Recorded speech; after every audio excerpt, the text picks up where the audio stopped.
कुकरेजा जी, आज stamp duty को लेकर कारपोरेशन के अंदर कोई मीटिंग अरेंज की गई थी। आपने वहां पर काफ़ी सारे सवाल उठाए थे, तो आज की मीटिंग में क्या क्या हुआ, क्या कहेंगे? देखिए, पहले हमने उनसे पूछा कि जो स्टैंडर्ड ऑपरेटिंग प्रोसीजर है वो गवर्नमेंट ने पब्लिश किया है क्या।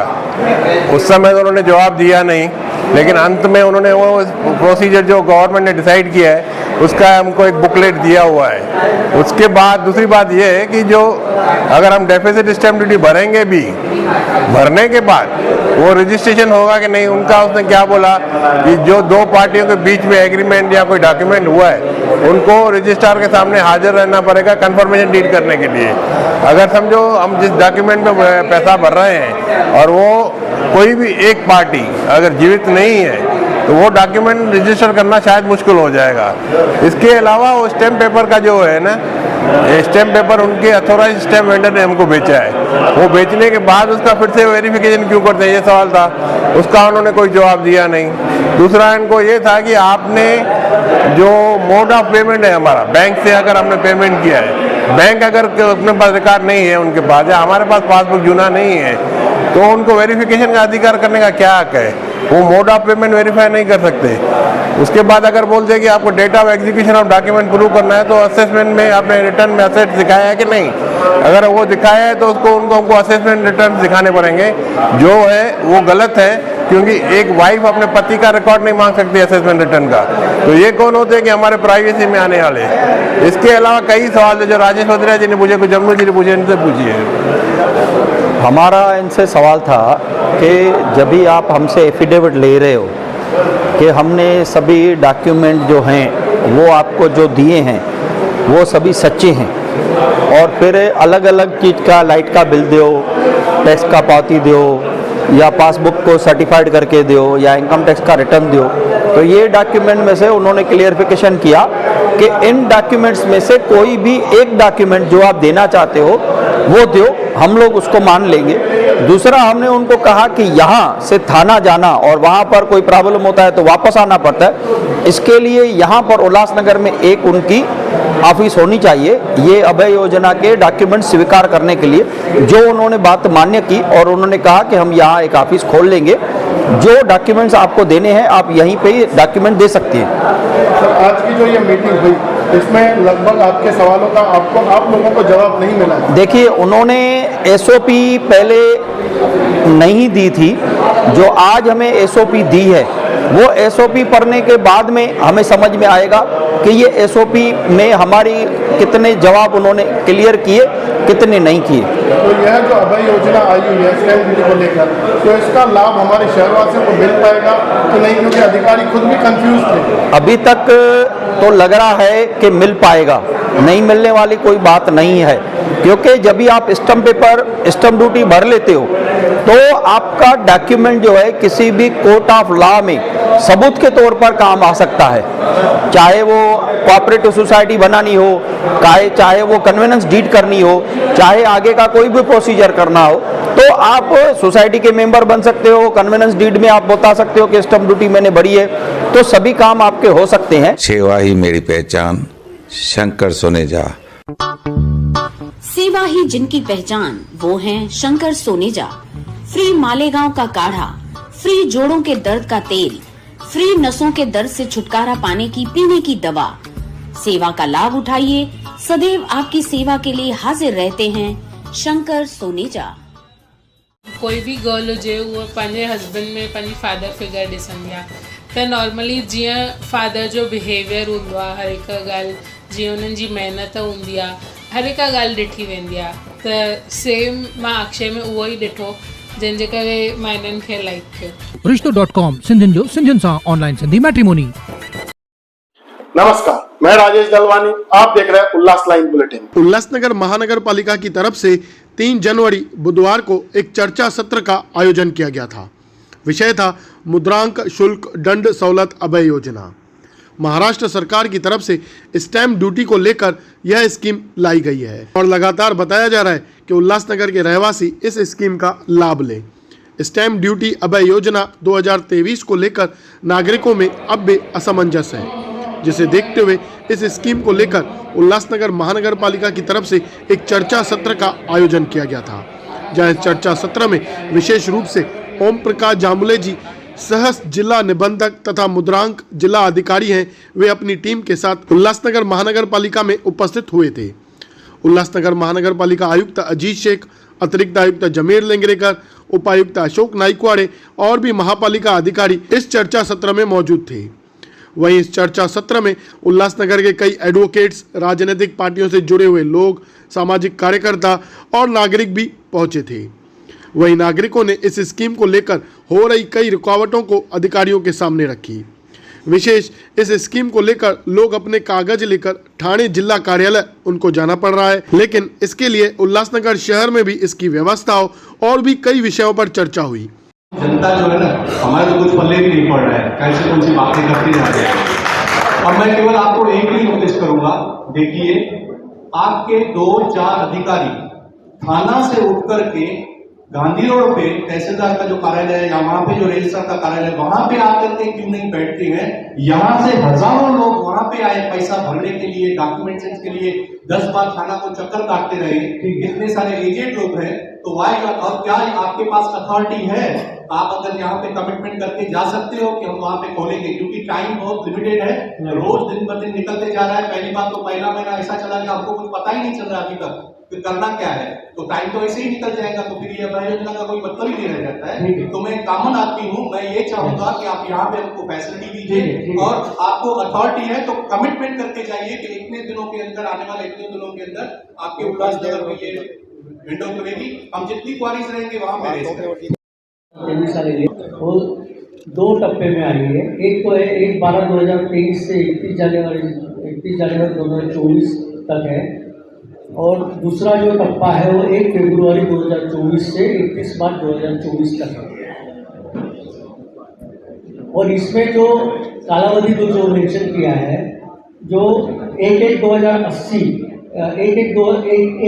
1980 से 31/12/2000 तक का एक पीरियड है, और एक दूसरा जो पीरियड है 1 जनवरी 2001 से 31/12/2020 तक है।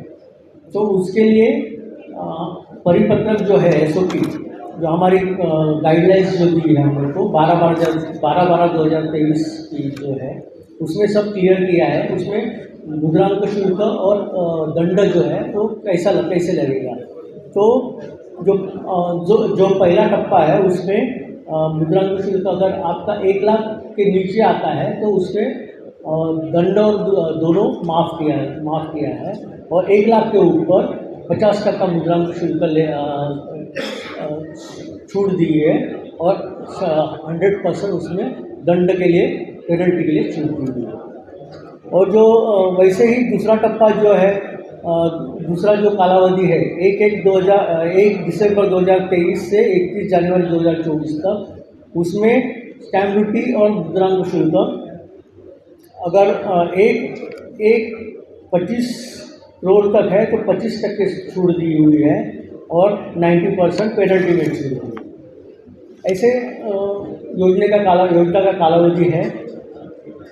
और अभी मैंने शुरुआत में सब एक्सप्लेन किया था, इसमें कौन कौन हिस्सा ले सकता है।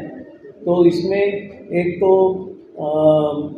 पक्षकार जो खुद रहेगा वो, जो ओनर रहेगा वो, अगर ओनर नहीं है तो उसके वारस जो रहेंगे वो, अगर बताया हुआ है उनके लिए बताया।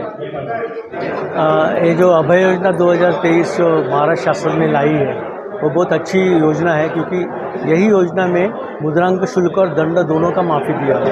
ये योजना के 4 टप्पे हैं, और उनका कालावधि जो है, आपके डॉक्यूमेंट सबमिशन का जो कालावधि है वो 1980 से लेके 2020 तक के जो डॉक्यूमेंट्स आपके इंस्ट्रूमेंट है, जिसमें स्टैम्प ड्यूटी आपने अभी तक भरा नहीं है, तो वो हम लोग के अभय योजना 2023 में आपको सबमिट करने हैं। और सबमिट करने के बाद हम लोग आपको नोटिस देंगे, वो नोटिस के बाद आपको 7 दिन में, विदिन 7 डेज आपको स्टैम्प ड्यूटी और मुद्रांक शुल्क भरना है और हमारे पास लाना है। उसके बाद हम लोग आपको वो डॉक्यूमेंट सर्टिफाइड करके दे देंगे। सब लोगों की मांग है कि और जो एसओपी उसके बारे में जो दी है वो 12/12/2023 को महाराष्ट्र शासन ने जो सर्कुलर निकाला है उसमें सब दिया हुआ है। उसमें स्कीम के जो अटी शर्ती है, कंडीशंस है, वो भी, और वो स्कीम कैसी चलेगी वो कार्यपद्धती भी लिखी हुई है। तुम्हाला म्हणजे डॉक्युमेंटेशन त्यावेळी झालेलं आहे, हे प्रूव्ह करण्यासाठी कोणते कोणते कागदपत्र सादर करायचे? जे निष्पादन तुमचं जे इन्स्ट्रुमेंट निष्पादित झालेलं आहे तो निष्पादन दिनांक तुम्हाला प्रूव्ह करण्यासाठी जर समजा तुमच्याकडे चेकबुकने पेमेंट केलं असेल तर बँकेचं स्टेटमेंट किंवा बँकेकडून काही लिहून आणलं की ही जी ते एक स्टेटमेंट लागेल, किंवा मग अजून काही आहे तुमच्याकडे ते फक्त जे इन्स्ट्रुमेंटवर निष्पादन प्रूव्ह होईल असा एखादा प्रूफ द्यायला तुम्हाला आवश्यक आहे। 100% कॅशवरती व्यवहार झालेला असेल तर मग तुमच्याकडे एखादं लागू होईल ना, नाही लागू होणार असं नाही। तुम्हाला तर त्याच्यासाठी इलेक्ट्रिसिटी बिल वगैरे काय तुमचं असेल त्यावेळेचं तर तुमचं निष्पादन फक्त प्रूव्ह झालं पाहिजे त्या दिवशी, कारण की तुम्हाला त्यावेळेचं मूल्यांकन लागणार आहे आणि त्यावेळेचं स्टॅम्प ड्युटी तुम्हाला त्याच्यावर अप्लिकेबल होईल। सर, ठाण्याला न जाता उल्हासनगरमध्येच हे योजना सुरू झाली पाहिजे, यासाठी कशा प्रकारचे प्रयत्न राहतील? यस, प्रयत्न राहतील, माझे पूर्ण प्रयत्न आमचे राहतील त्यासाठी। एक विंडो सुरू करू आम्ही त्यासाठी। देखिए, हमें पता है महाराष्ट्र मुद्रांक शुल्क अभय योजना 2023 एक शासन की तरफ से जाहिर की गई है और हमारे उल्लासनगर सिटी के लिए सबसे ज़्यादा फ़ायदेमंद है, क्योंकि हमारा जो सिटी है यहाँ पे कैसे प्रॉब्लम है इलीगल कंस्ट्रक्शन के, फिर जो और भी जो धोखाधड़ी की इमारत है वगैरह हम सभी को पता है। और ये इस योजना का सबसे ज़्यादा लाभ शायद उल्लासनगर में हो सकता है। इसको ख्याल में रखते हुए ये आज का यहाँ पे एक चर्चा सत्र आयोजित किया गया था और इसमें हमारे गवर्नमेंट के डिपार्टमेंट के जॉइंट जो डिस्ट्रिक्ट ऑफिसर जो है वो खुद आए हैं, जामले साहब, उनकी टीम भी यहाँ पर आई है। यहाँ पे बहुत सारी पब्लिक भी आई है और बहुत सारे यहाँ पे तो कुछ कन्फ्यूजन्स भी लोगों में था और इसको दूर करने की सर ने पूरी कोशिश की है और बहुत सारे मुद्दे यहाँ पे क्लियर हुए हैं। एक सार ये था चर्चा सत्र का कि ये जो प्रोसीजर है सिंप्लीफाई होना चाहिए, जैसे ज़्यादातर लोगों ने कहा है। और लोगों के मन में ये भी शंका थी कि शायद पूरे डॉक्यूमेंट हमको देना पड़ेगी क्या, तो उसके बारे में भी उसके बताया गया है कि जो आपका एग्जीक्यूशन जो प्रूव होता है वो प्रूव करने के लिए जो मिनिमम डॉक्यूमेंट है उसकी ज़रूरत है, सभी डॉक्यूमेंट की ज़रूरत नहीं है। उसके अलावा एसओपी के बारे में इसका जो प्रोसीजर होना चाहिए उसके बारे में भी यहाँ पे जानकारी दी गई है। और कॉरपोरेशन की तरफ से ये जो एसओपी जो सरकार की तरफ से आई है, हम उल्लासनगर कॉरपोरेशन आज ही अपने सिटी में जो कुछ व्हाट्सएप ग्रुप है, जैसे मीडिया के ग्रुप हैं, फिर पॉलिटिशियंस के ग्रुप है, एक्स नगर सेवकों के ग्रुप है, बहुत सारे ग्रुप है, ये सभी ग्रुप पर जो है ये एसओपी आज ही डालेगी। एक मांग डिपार्टमेंट का ये भी किया गया है कि अपने उल्लासनगर में उसका अगर 2-3 ऑफिसर यहाँ पे बिठाए जाते हैं तो उल्लासनगर के लोगों के लिए ज़्यादा फ़ायदेमंद रहेगा। उसके बारे में भी जामले साहब ने काफ़ी पॉजिटिवली उस पर निर्णय लिया है। उनके जो डिपार्टमेंट्स है, उनके जो हायर ऑफिसर्स हैं, उनसे बात करके उस दिशा में भी वो डेफिनेटली वैसा कदम उठाएंगे, ऐसा हम अपेक्षा रख रहे हैं। इन ऑल आज बहुत देर तक काफ़ी डिस्कशन हुआ, जो कुछ मन में शंकाएं कुशंकाएं थी उसका यहाँ पे निराकरण करने की कोशिश की गई है। और मैं समझता हूँ कि ये जो अभय योजना है इसका हमारे सिटी ने ज़्यादा से ज़्यादा लाभ लेना ज़रूरी है, क्योंकि शायद पूरे महाराष्ट्र में हमारी जो परिस्थिति है अलग और सिटी से अलग है, इसलिए हमारी जिम्मेदारी ज़्यादा है कि हम इसका लाभ लें और ये जो स्टैम्प ड्यूटी की जो अभय योजना है उसको हम रिस्पॉन्ड करें, उसको प्रतिसाद दें, ताकि ये जो डॉक्यूमेंट्स है आगे जब हम रिडेवलपमेंट की बातें होगी, क्लस्टर की बातें होगी, परमिशंस की बातें होगी, उस वक्त ये डॉक्यूमेंट बहुत काम को आएगी। कोऑपरेटिव हाउसिंग सोसाइटी बनाना है, उस वक्त ये सभी काम को आएगा। तो इसलिए मैं सभी से आह्वान करता हूँ कि कृपया आप इसका ज़्यादा से ज़्यादा लाभ लें, इस डिपार्टमेंट को कोऑपरेट करें और मैं डिपार्टमेंट से भी रिक्वेस्ट करूंगा कि आज उन्होंने उल्लासनगर वासियों की भावनाओं को समझा है, देखा है, तो उसको मद्देनज़र रखते हुए ज़्यादा से ज़्यादा ये प्रोसीजर सिंप्लीफाई करके इसको एक्सपीडाइट करें। शुल्क दंड सहूलत अभय योजना 2023 महाराष्ट्र शासन की तरफ से आई है।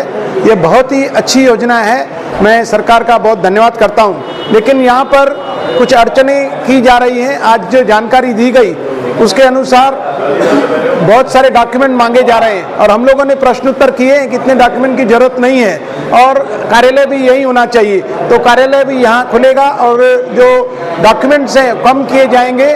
मैं खास तौर पर उन लोगों को जो बिल्डिंगों में रह रहे हैं, जो सन्नत पर बिल्डिंग बनी हुई है लेकिन उनकी रजिस्ट्रेशन नहीं है, जिसकी वजह से कोऑपरेटिव सोसाइटी नहीं बन रही है, उन लोगों से निवेदन करूंगा कि जरूर अपने फ्लैट रजिस्टर कराएं, क्योंकि सभी के फ्लैट जो है 15 लाख से कम में है। इसके लिए उनका रजिस्ट्रेशन फ्री में होगा, न रजिस्ट्रेशन चार्ज लगेगा न दंड लगेगा।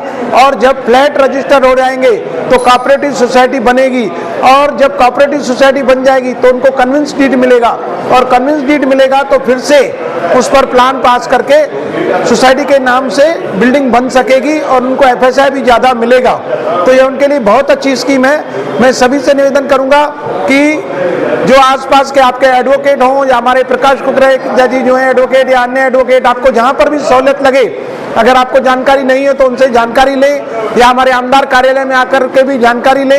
एसओपी अभी मिली है, हम लोग उसका अभ्यास कर रहे हैं। हमने जो आज अधिकारी आई से उन अधिकारियों से निवेदन किया है कि यह जो आप डॉक्यूमेंट्स इतने सारे मांग रहे हैं वह कम करें, तो उन्होंने भी कहा है कि हम एक ही डॉक्यूमेंट रजिस्ट्रेशन का मांगेंगे, जो स्टैम्प आपने भरा है वो सही है नहीं, उसकी भी जानकारी हम अपने कार्यालय से ही लेंगे। तो मुझे लग रहा है कि इसका फायदा लोगों को लेना चाहिए। उल्लास लाइन बुलेटिन को सब्सक्राइब करें, बेल आइकॉन दबाएं और देखिए उल्लास लाइन बुलेटिन की न्यूज़ सबसे पहले आपके मोबाइल पर।